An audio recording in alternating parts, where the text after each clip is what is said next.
Previously on the Cylon Johns.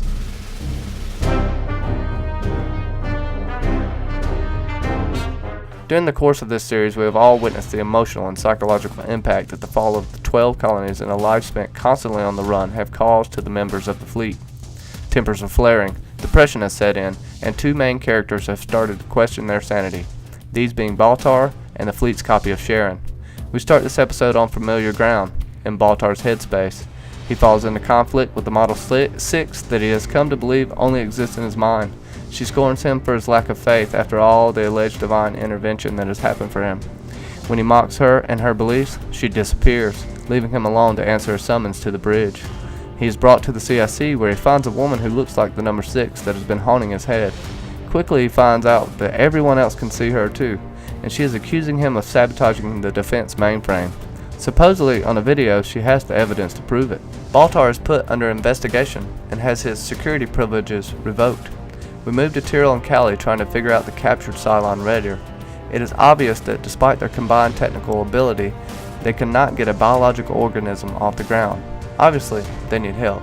Speaking of help, the one person who has actually operated the Raider is in sickbay with a broken leg. Both Dr. Cottle and Apollo are trying to get her on her feet and recovering, but she feels she needs time to mend. Quite apparent that the trauma of her crash landing and escape have shaken her up. Cottle pulls the plug on her pain medication though, and we leave her there. Cottle needs his own pain medication. He needs those pills for himself. Ha! Dr. Cottle features in the next scene as well. Baltar, with his security privileges taken away and silent judgment happening on the Galactica, calls the president to see if he can transfer to the Colonial 1. She informs him that he has no fly status during this investigation, then proceeds to pass out. He wonders if she put down the phone. Billy, the presidential aide, finds her unconscious and wires for help. We find her with Cottle, who gets her to admit that she has been taking far more medication than she is supposed to. He lays down the law about self-prescribing and leaves her to talk to Billy about the transmission. She forgives him for blasting the signal out to the fleet. Following that, we find Shelley Godfrey, the woman who accused Baltar in the commander's quarters. In talking with him about the roots of her suspicions, she comes on to him, but Adama is having none of that.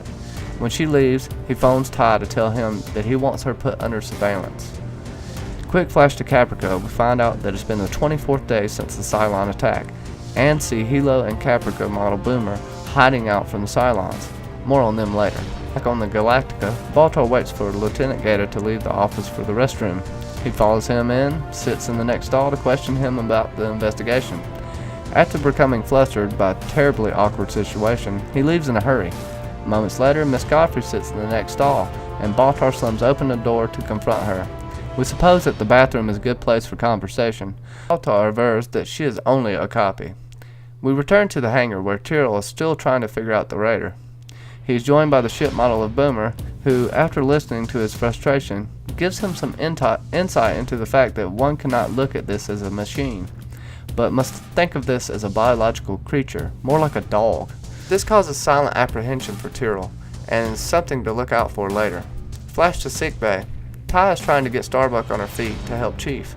He uses what Starbuck calls as reverse psychology. She tells him that it won't work, and then is proven wrong when he says he doesn't care.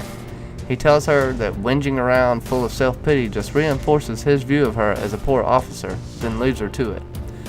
Baltar tells Adama that he thinks Miss Godfrey is a Cylon.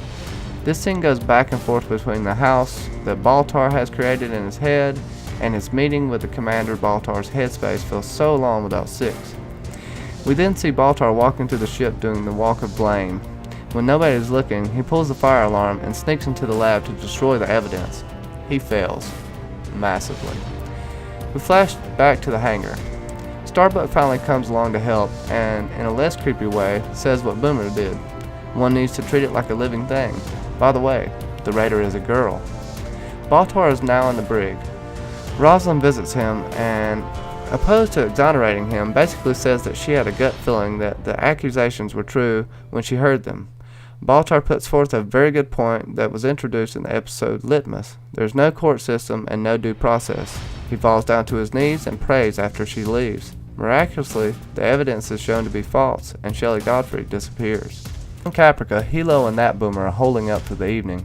Hilo tells her how he feels, and as we've all been waiting for, they physically express their emotions in the rain. Yes, we do see a glowing spine.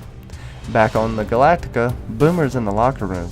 She opens up her locker and she finds the word Cylon written on her vanity mirror. She rubs it off violently, obviously frightened. Please feel free to put a pin in that for later. We end the episode with Baltar being publicly exonerated by Rosalind. He goes back to his headspace and Six is there. She tells him that it's all part of God's plan.